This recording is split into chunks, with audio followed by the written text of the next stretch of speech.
గురువా happy news. ఈ రోజు మన హీరో గారికి నిశ్చితార్థం. కుషతో ప్రేమ గురించి చెప్పేశాడు. ఆలబాబు ఎలబాబు పెళ్లికి 18 ఊపేశారు. హీరో నిన్ను ఆటోలో తీసుకురామన్నాడు. నువ్వు రాకపోతే నిశ్చితార్థం చేసుకోనన్నాడు. ఎలా చేసుకుంటాడు? నేను వాళ్ళిద్దరూ భార్యాభర్తలు కావాలని కోరుకునే మొట్టమొదటి జామ్ చేద్దాం పద.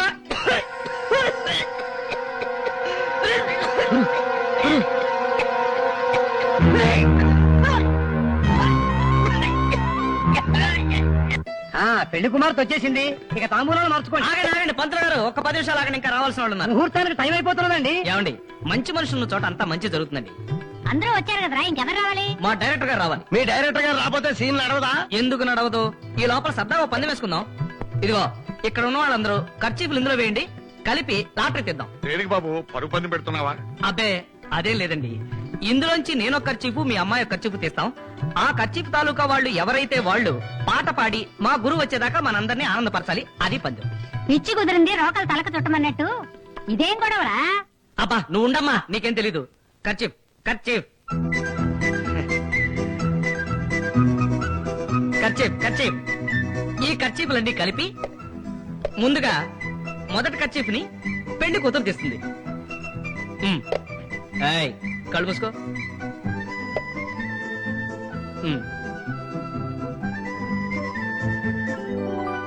అమ్మా ఖర్చీపు నీదే, పాడాలి. నేను పాడటమేంట్రా? నేను పాడను. అత్తయ్య గారు పాట పాడాలి. ఆగండి, ఆవిడికి తోడు కావాలి కదా.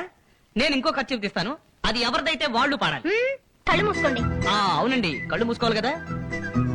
ఉండండి ఉండండి. ఓహో సరే. ఈ ఖర్చీఫ్ ఎవరిది? అది మాత్రం కాదురా బాబు. కాదా?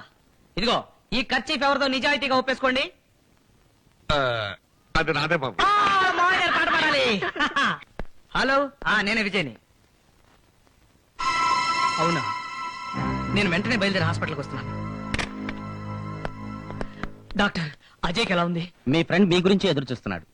అతని రిపోర్ట్స్ ఎక్స్రేలు చూశాను. అతనికి బ్లడ్ క్యాన్సర్. బ్లడ్ క్యాన్సరా? అంతేకాదు, చాలా అడ్వాన్స్ స్టేజ్ లో ఉంది. అశ్రద్ధ చేసి వ్యాధి చాలా ముద్ర పెట్టుకున్నాడు. వెంటనే మీరు అతన్ని మద్రాస్ తీసుకెళ్లి ఏదైనా క్యాన్సర్ హాస్పిటల్లో చేర్పించండి.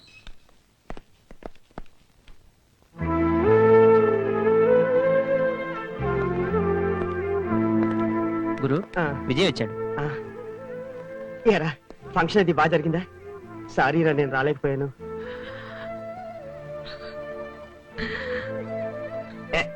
ఏంట్రా కన్నీళ్ళు? కొత్త పెళ్లి కొడుకువి కలకలాడుతూ రావాల్సింది పోయి. ఎందుకురా ఇంత అశ్రద్ధ చేశావు?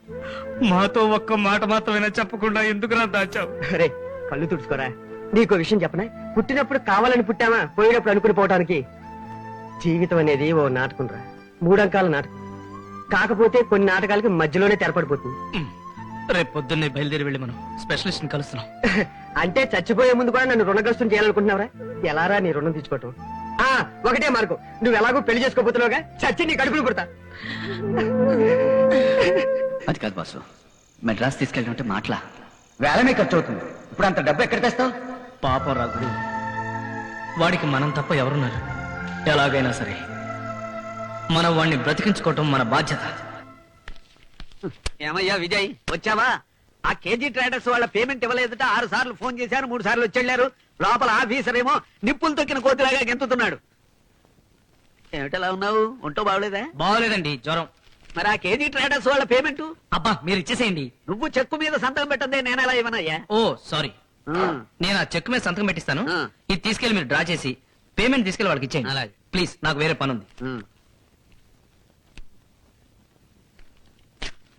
ఆ చేత్తోనే ఇచ్చేసినట్టు ఇక్కడ ఓ సంతకం పెట్టు.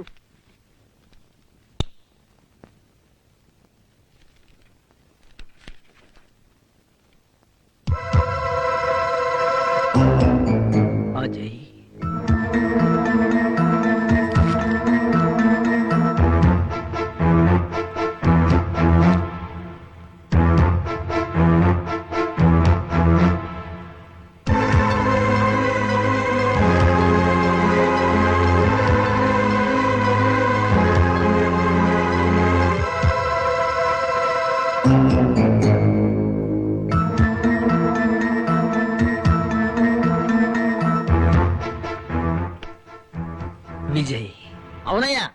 ఫస్ట్ సినిమాకే అమ్మాయి కూడా వస్తుంది, రెంటికలు కావాలి. Thank you. నాకు సినిమాలంటే మహా ఇష్టమయ్యా. కామెడీ సినిమాలంటే మరీ ఇష్టం. ఆ మధ్యలో కామెడీ సినిమాకి వెళ్ళి బోర్న ఏడ్చాం. అవును సార్, మీరు ఇన్ని సినిమాలు చూస్తుంటారు కదా, ఆ. ప్రేక్షకుల్ని కదిలించాలంటే సినిమాలో ఏముండాలి? వర్షంలో హీరోయిన్ ని రేప్ చేయడమా, గర్భిణీ స్త్రీని పైనుంచి కిందకు తోసేయడమా, హీరో వెళుతున్న కారులో బాంబు పెట్టడమా? ఇది జనరల్ నాలెడ్జియా పందెమా? సరదాకే సార్. అయితే నాకు తెలియదు. అయితే ప్రేక్షకుల్ని కదిలించాలంటే సినిమాలో ఇవేమీ ఉండక్కర్లేదు సార్. మరి సినిమా హాల్లో వాళ్ళు కూర్చున్న సీట్లో నల్లులుంటే చాలు.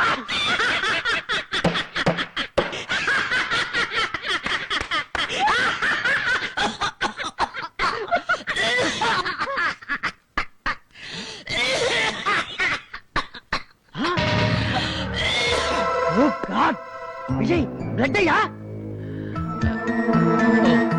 సారీ సార్, మీరేం కంగారు పడకండి. ఈ మధ్య తరచూ ఇలాగే జరుగుతుంది. తరచునా? అవును sir. If you don't mind me bathroom ఒకసారి. ప్లీజ్.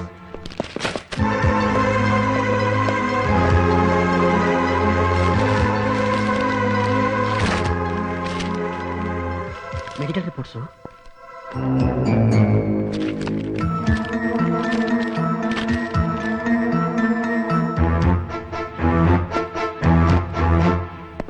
ఇదేమిటయ్యా, నీకు క్యాన్సరా? నాతో ఎప్పుడు చెప్పలేదే. చెప్పలేను సార్.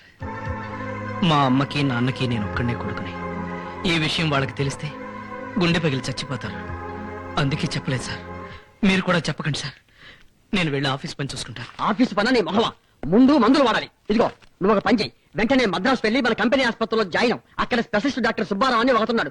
అతను ఫోన్ లో మాట్లాడి అన్ని విషయాలు చెబుతాను. నువ్వు వెంటనే బయలుదేరు. ఇదిగో హెల్త్ విషయంలో నిర్లక్ష్యం పనికిరాదు. డబ్బు ఖర్చు గురించి వేరే ఆలోచించదు. ఖర్చు అంతా కంపెనీ భరుస్తుంది. ఓకే? కానీ ఒక చిన్న రిక్వెస్ట్ సార్. ఏమిటది? నేను ఈ పని మీద మద్రాసు వెళ్తున్నట్టు మీరెవ్వరికీ తెలియనికూడదు సార్. ఓకే.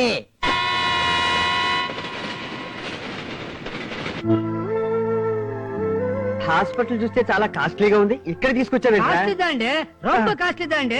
మందులు ఇంజక్షన్లు ఈడనే తీసుకోవాలండి. ధరలుదా అండి జాస్తిదా ఉంటాయండి. అమ్మా. మీరండి పర్వాలేదు. మీరుదా అండి ఈడికి రావటం మొదలుపెట్ట. రోజు రావడానికి ఇదేమన్నా పుణ్యక్షేత్రమా? ఎరా తింటానికి ఏమన్నా తీసుకురా? పేషెంట్ వాడిదాన్ని. కాదండి, నేను. ఇంకో పేరు ఏమి అండి?